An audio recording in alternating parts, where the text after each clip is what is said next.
Om Swastiastu, Assalamualaikum warahmatullahi wabarakatuh, Shalom, Namo Buddhaya, Salam Kebajikan, Salam Harmoni. Terima kasih sebelumnya atas kesempatan yang telah diberikan kepada kami, kelompok 3, untuk menyampaikan materi mengenai sistem hormon dan feromon pada serangga pada mata kuliah entomologi. Namun sebelum itu, izinkan kami memperkenalkan diri terlebih dahulu. Dimulai dari Nikto Juli Fatmaheri dengan di belakang 03, kemudian Nimade Suyasi Farisa dengan di belakang 09, kemudian Gede Ari Ramadhana dengan di belakang 011, dan saya sendiri Egritus Penasa dengan di belakang 012. Baik, presentasi akan saya mulai. Yang pertama ada sistem endokrin. Sistem endokrin adalah sistem kontrol kelenjar tanpa saluran yang menghasilkan hormon yang tersirkulasi di tubuh melalui aliran darah untuk mempengaruhi organ-organ lain. Kemudian hormon merupakan zat kimia yang diangkut dalam cairan tubuh serangga atau hemolim yang membawa pesan dari titik sintesisnya ke tempat di mana proses fisiologis, perilaku, dan perkembangan dipengaruhi. Adapun fungsi dari hormon itu sendiri, yang pertama ada homeostatis, yang kedua ada pertumbuhan dan perkembangan, yang ketiga ada reproduksi, yang keempat ada metabolisme energi, dan kelima ada perilaku. Materi berikutnya yaitu kelenjar endokrin pada serangga. Yang pertama ada kelenjar fotoraking yang menghasilkan epdison, di mana pada tahap yang belum matang dari semua serangga, hormon molting diproduksi oleh kelenjar fotoraking. Kemudian yang kedua, corpora allata menghasilkan hormon juvelin atau JH, di mana mereka menghasilkan hormon remaja yang mengatur metamorfosis dan sintesis dan pengenapan kuning telur di oosit dewasa. Kemudian yang ketiga, corpora cardiaca berfungsi sebagai tempat penyimpanan dan melepaskan hormon otak. Kemudian yang kelima, sel-sel endokrin midgut yang menghasilkan berbagai peptida.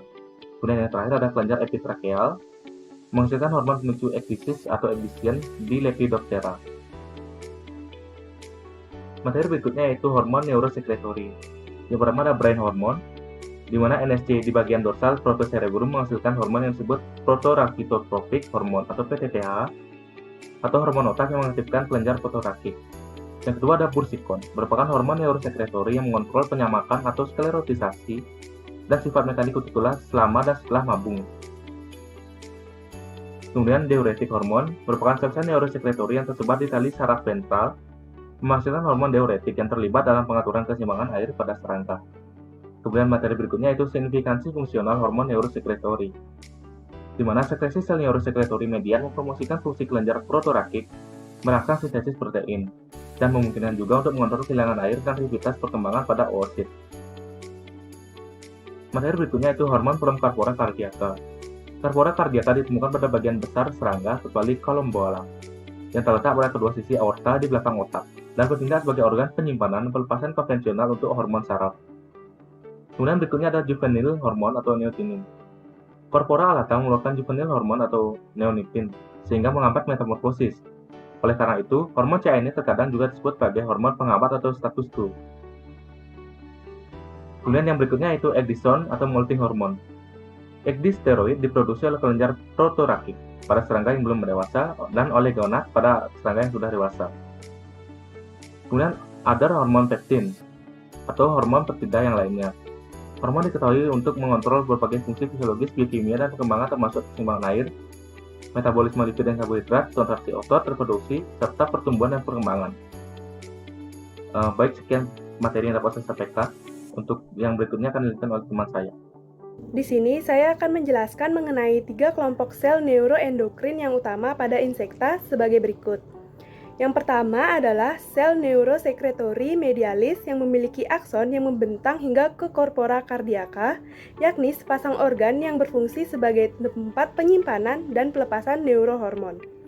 Yang kedua adalah sel neurosekretori lateralis yang memiliki akson yang membentang hingga ke corpora cardiaca. Yang ketiga adalah sel neurosekretori subesofageal yang terdapat di bawah kerongkongan dan memiliki akson yang membentang ke corpora allata yang merupakan organ endokrin klasik. Ketiganya berfungsi untuk mengendalikan berbagai aktivitas pertumbuhan dan pengelupasan rangka luar atau kulit luar. Selanjutnya adalah organ endokrin dan metamorfosis ulat sutra. Setelah menetas, larva makan dan mengalami pertumbuhan, hingga larva mencapai bentuk matangnya. Periode ini dikenal sebagai perkembangan post-embrionik. Ulat sutra termasuk kategori insekta yang menjalani metamorfosis sempurna dengan melalui tahap seperti telur, larva, pupa, dan dewasa. Metamorfosis ulat sutra terjadi melalui ekdisis selama pupa dan ekdisis untuk mencapai dewasa. Selama periode larva ulat sutra mengalami 4 kali molting. Suatu fenomena dikenal sebagai molting larva. Sebelum molting, sebuah epidermis baru terbentuk di bawah epidermis lama dan epidermis lama dibuang. Fenomena molting terjadi karena peran hormon-hormon yang disekret oleh kelenjar endokrin. Kelenjar endokrin berhubungan dengan molting ulat sutra adalah sel-sel neurosekretori otak, corpora allata, dan kelenjar protoraks. Organ endokrin yang pertama adalah otak. Otak terletak pada sisi dorsal farinks di kepala. Otak memiliki sel-sel endokrin kecil dan besar. Sel-sel endokrin yang besar mensekret hormon yang berhubungan dengan metamorfosis ulat sutra, yang dikenal sebagai hormon otak. Yang kedua adalah corpora allata. Badan allata terletak di ventral pada sisi kiri dan kanan saluran pencernaan, antara kepala dan toraks. Mereka sepasang badan putih kecil berbentuk oval. Mereka dihubungkan dengan otak oleh jaringan penyambung saraf. Badan allata tersusun atas 20 sel-sel tepat dari tahap larva sampai tahap pupa. Materi disekret oleh sel-sel tersebut berperan pada molting larva. Sekresi dikenal sebagai hormon juvenil. Dan yang ketiga adalah kelenjar protoraks.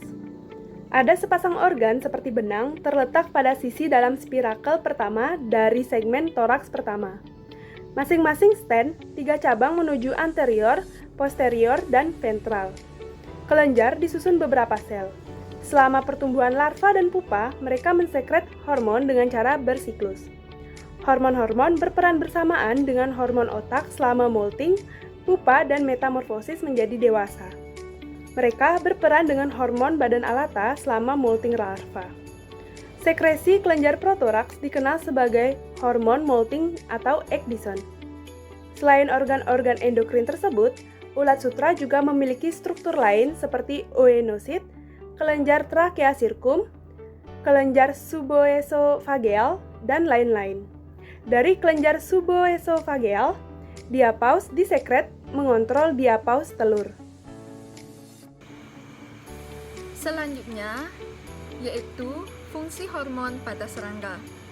Fungsi hormon pada serangga pada khususnya yaitu pada proses metamorfosis serangga, meliputi proses pengelupasan kulit larva dan pembentukan pupa pada serangga holometabola, dan pengelupasan kulit nimfa pada serangga hemimetabola. Hormon yang berperan dalam proses metamorfosis yaitu ada hormon otak, hormon molting atau ekdison, dan juga hormon juvenil.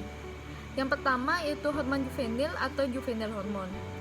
Juvenile hormon pada insekta berperan sebagai pengatur berbagai macam proses perkembangan sampai fisiologis.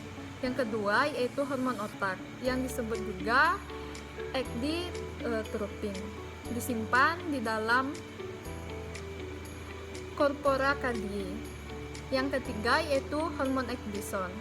Hormon molting atau ekdison dihasilkan oleh kelenjar protoraks, yaitu suatu segmen pada tubuh serangga yang mempunyai pasangan terdepan dari ketiga pasangan kakinya. Lalu yang selanjutnya yaitu bagaimana fungsi hormon dalam metamorfosis serangga. Peristiwa metamorfosis merupakan ekspresi fenotipik kerja gen yang berurutan. Hormon-hormon yang berperan dalam metamorfosis adalah produk dari kerja dari gen secara bergantian mengontrol kerja gen lain dalam merangsang proses diferensiasi dan proliferasi sel.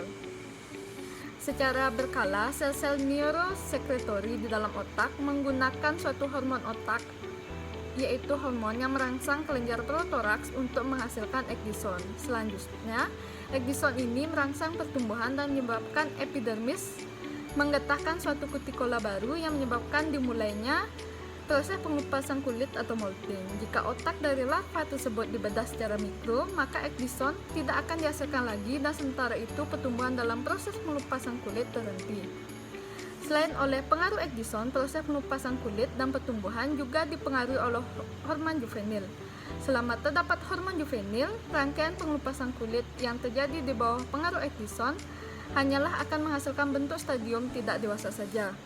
Jika konsentrasi hormon juvenil relatif lebih tinggi daripada okdison, maka akan merangsang perkembangan larva dan mencegah proses pembentukan pupa.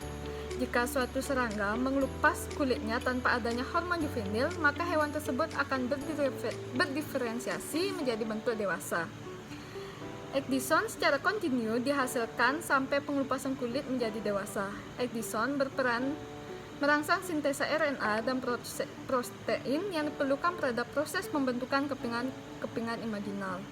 Pada serangga dewasa tidak terdapat ekdison untuk pengelupasan kulit karena kelenjar-kelenjar petoraknya sudah mengalami degenerasi setelah metamorfosis. Namun, corpora alata akan menggetahkan hormon juvenil kembali setelah pengelupasan kulit pendewasaan. Hormon juvenil ini akan menghasilkan atau mempengaruhi metabolisme protein dan lemak serta membentuk protein-protein fitologenik. Baik, yang selanjutnya adalah feromon pada serangga. Istilah feromon pertama kali digunakan oleh Carsmon dan Nonscher pada tahun 1959. Feromon berasal dari bahasa Yunani, yakni perin yang berarti membawa dan hormon yang berarti membangkitkan gairah. Feromon diproduksi oleh kelenjar-kelenjar eksokrin dan termasuk golongan semiochemical atau semeion dalam bahasa Yunani berarti suatu sinyal atau sinyal kimia.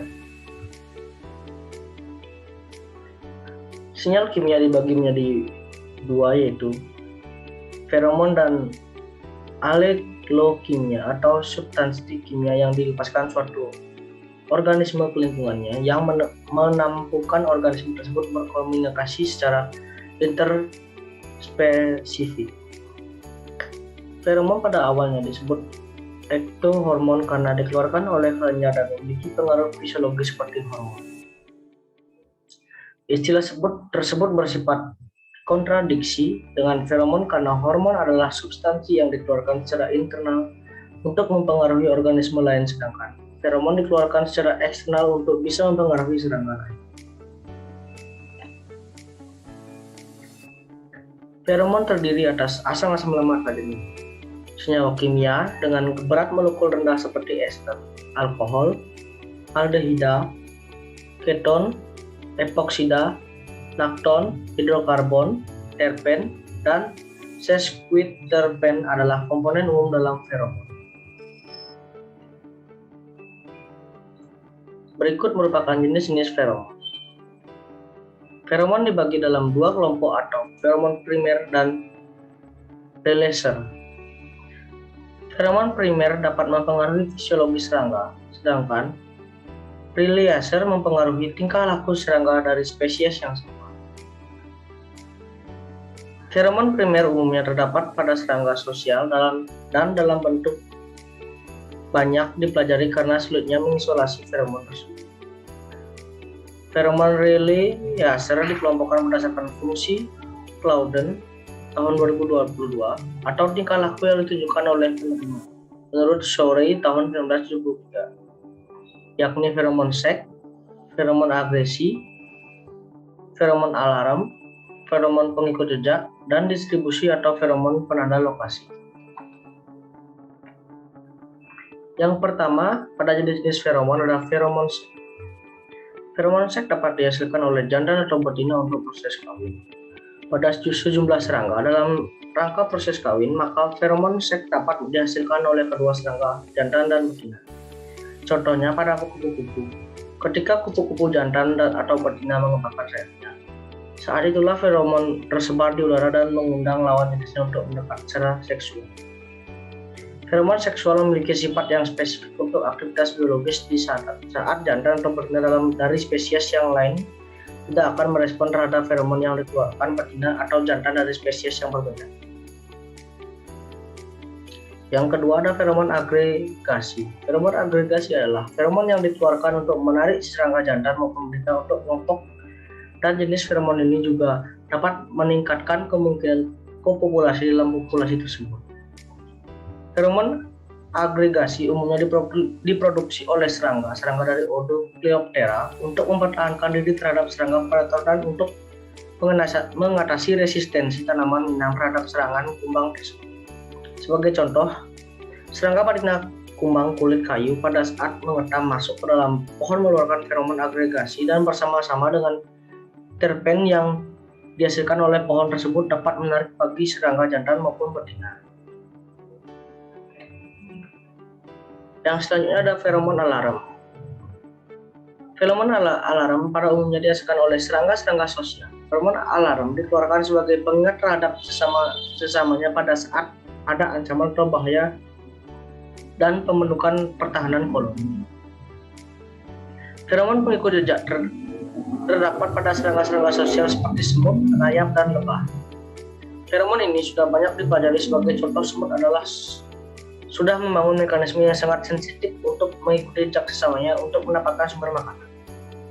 Pada saat makan semakin berkurang, maka feromon jejak juga akan berkurang. Feromon jejak mengungap dengan cepat sehingga semut lain tidak lagi menuju ke tempat tersebut ketika sumber makanan semakin berkurang. Dengan demikian, feromon tersebut tidak akan mengganggu semut untuk mendeteksi sinyal dari semut lain dari sumber makanan yang lain. Yang selanjutnya ada feromon penanda lokasi.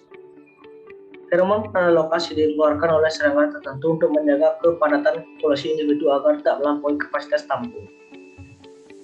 Sebagai contoh kumbang kulit kayu, seperti disebutkan di atas, pada saat kumbang kulit kayu mengeluarkan feromon agregasi, maka jantan dan betina akan berkumpul untuk menghindari kelebihan populasi, maka serangga mengeluarkan feromon penanda lokasi atau disebut dengan feromon epidetiktik. Contoh lain, pada rayap, untuk dapat mendeteksi jalur yang dijelajahinya, individu rayap yang berada di dalam depan mengeluarkan feromon penanda jejak atau trail following pheromone yang keluar dari kelenjar sterum atau sternal gland di bagian bawah dan di bagian abdomen yang dapat dideteksi oleh rayap yang berada di belakangnya. Sifat kimia feromon ini sangat erat hubungannya dengan bau makanan sehingga rayap mampu mendeteksi objek makanannya. Baik, sekian materi mengenai feromon pada serangga yang dapat saya jelaskan. Terima kasih telah menonton video kami hingga selesai, dan semoga video kami bermanfaat.